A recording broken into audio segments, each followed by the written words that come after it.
আটজন বাংলাদেশিকে অবৈধভাবে যাতায়াত করার সময় গ্রেপ্তার করে বসিরহাট মহকুমা আদালতে পাঠালো শরীফনগর থানার পুলিশ।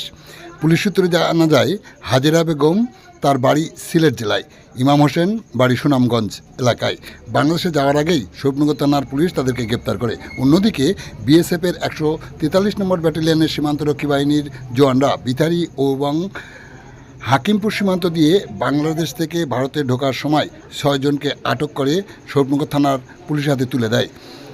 ধৃতরা হলেন সুরজিৎ দাস, সবিতা রানী দাস, ঐশী রানী দাস, বাড়ি বাংলাদেশের ঝিনাইদহ এলাকায়, সুমন বিশ্বাস, জগন্নাথ মণ্ডল, কীর্তিবাস মণ্ডল, বাড়ি বাংলাদেশের খুলনা জেলায়।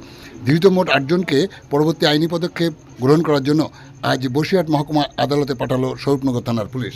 আপনারা দেখছেন সেই বিশেষ মুহূর্তে ধারণকৃত ভিডিও চিত্র আজকের শরীফনগরের ক্যামেরায়। আমাদের সাথে থাকুন আর পরবর্তী আপডেট সবার আগে পেতে চ্যানেলটি সাবস্ক্রাইব করে সাথে থাকুন।